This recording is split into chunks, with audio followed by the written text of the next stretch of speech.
Hey, Bruins fans, I'm Bob Sweeney. And I'm Andrew Raycroft. I have my plate. I've got my plate.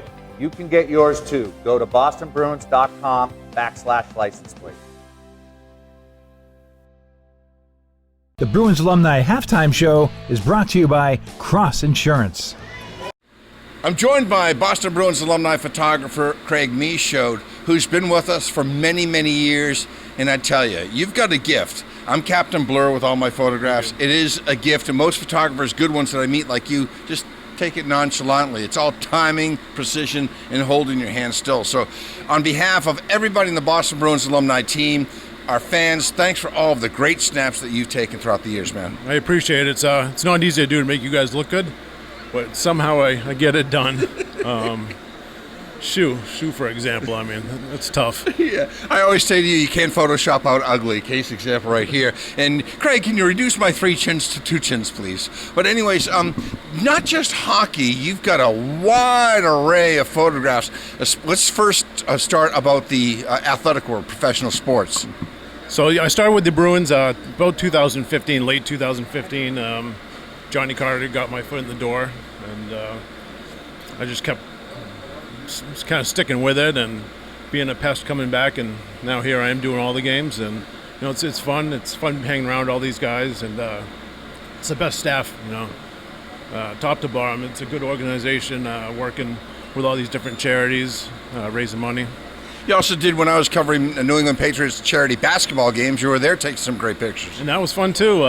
Not a huge football fan, surprisingly, but so I wasn't starstruck with hanging around with these guys, and I remember sitting in a car with LeGarrette Blount listening to his cousin's CD back when I was doing concert photography. He's like, "You gotta come take pictures of him," and it was a good time. Let's talk about concert photography. You have done many, many concerts. Throw some big names out there. So I started off slow. I did a lot of small venues for years, and then finally I worked my way up to doing a couple at TD Garden. I did Katy Perry. I did some Led Zeppelin stuff. I did Bush. I did Don Henley. Don Henley, okay, yeah, as well. And then you've got actually, that might be your passion, there's 2 of them, but you have a huge array of political photographs. I mean, because New Hampshire is the epicenter of every single presidential race. Talk about that. And yeah, living in New Hampshire, I mean, you get to meet these guys before they're presidents. So I've got pictures with 6 different presidents. Every 4 years, I get pictures with every candidate that comes through New Hampshire, no matter how big or small they are, because you don't know what's going to happen and who's going to be vice president, president. I follow them around. You get to be with these guys at neighborhood and Barton barbecues in somebody's backyard, or sitting with the next president of the United States in a living room and with 12 people. So it's pretty awesome. And you hooked me up with Tulsi Gabbard. Thank you for doing that as well. Yeah, I miss her. I wish she was back around. Absolutely. And finally, you are one of the foremost, how can I say, historians in terms of capturing the photography of Nashua, New Hampshire. So yeah, Nashua, New Hampshire, that's my passion. I'm a big collector of Nashua history. Our entire lower level of our house is top to bottom Nashua. I've just been told by Tara that nothing can go upstairs. It all has to stay downstairs, which is fine with me.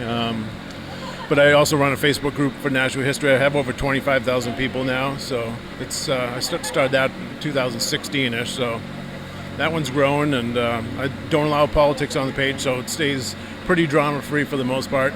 So it's an easy page to run. That's good. Craig Michaud, Boston Bruins alumni photographer, and just where can they check out all of your work from the subjects that we just spoke about? All of them can be found on Facebook at Craig Michaud Photography, or definitely follow Boston Bruins at NHL Bruins Alumni, their Facebook group, and you can catch all the games and all the pictures and background of all these players. Right on, Craig. Thanks a lot, buddy. Okay.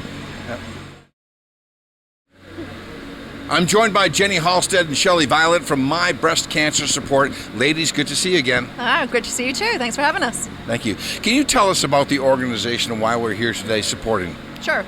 So we're a local nonprofit based on the Seacoast, and our mission is to provide financial and emotional support to breast cancer patients and their families on the Seacoast of New Hampshire and southern Maine.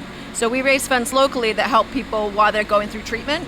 So paying bills like mortgages, filling gas tanks, filling pantries, putting food on the table, the kind of everyday things that people kind of maybe sometimes fall through the cracks. So we partner with the area cancer centers and hospitals and connect with patients right at the diagnosis so that we can establish a relationship right up front so that they know they're not alone.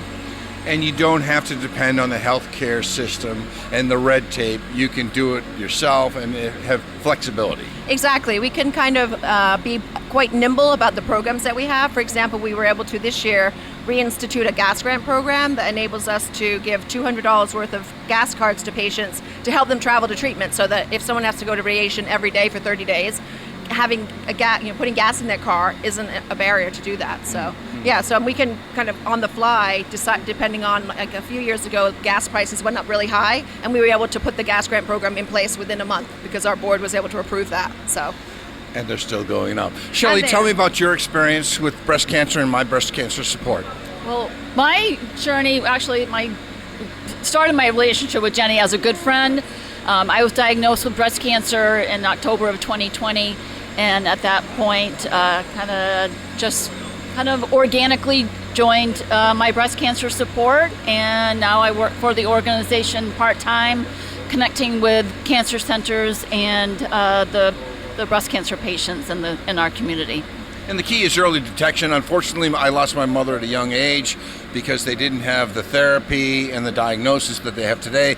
My stepmother's had it, my sisters have had it, even my wife just had it. We had a scare recently. It's virtually hitting almost every single woman that I hear about, and we got to stop it. Yeah, I mean, there's rare that if you ask, we're in a room of people and we say, raise your hand if you've been affected by breast cancer, either personally or a friend, and everyone in the room raises their hand. In fact, New Hampshire, up to the last couple of years, had the highest rate of breast cancer in the country. This year, the new stats that just came out in January they're third in the country, which so the instance of breast cancer is still very prevalent in this area, so the need continues to rise every year. And we could rattle off a list of probable root causes, but we won't. But the best way to prevent breast cancer is to detect it early. That's right. And so we're here to help those patients who have been diagnosed with breast cancer to kind of ease the financial burden, stress part of that journey for them. In self-examinations as well. Yes, definitely. Knowing your own body is really key, more so than even early detection. A lot of women find the lump themselves. So, but yes, getting regular screenings, monthly exams, those kinds of things. Knowing your own body. Do not put it off, ladies. Jen Halstead, yes. Shelley Violet, my breast cancer support. I'm joined by Eric Hansen, who runs Operation Crosscheck. Can you tell us a little bit about that? So the Operation Crosscheck is really cross-checking veteran needs across the community through interactive sports and getting our guys involved to help end that 22-a-day veteran suicide, but also keep them engaged in their communities and life and give them an outlet to come back to and work with us. The veterans have been left behind, especially in these last 4 years, so it's good that you can reach out and help them. Absolutely. We've been having 20 guys on the ice we have a Maine Northman Veteran Hockey Club that's underneath our overall foundation, and they've been showing up. It's just like being back in a platoon for them. They've got a family, they've got a place they can cross-reference themselves and really cross-check their needs every single day, a place to call home. Any veteran watching this, how would they reach out to find out about your organization? They can reach out to me directly at 207-698-0556. The 501c should be in by the end of the summer, and we'll be able to have a full website. People can click a link, and if they want to play softball or any other type of sport, we can pay for it for them. Or use the search engine, Operation Crosscheck. Yep, absolutely. Great. Thank you for your time. Yeah, and what about this Maine Northman? I like the logo. Yeah, this is our veteran hockey club, the Maine Northmen.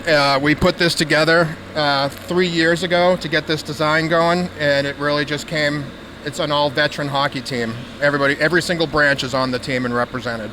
Do they have any social media presence? We have nothing right now. We're still in the infancy stages of it, but it's coming along really well. But we're once a month on the ice in Portland, Maine. There you go. So folks, look for the Maine Northmen and also look out for Operation Crosscheck. This is Eric Hansen.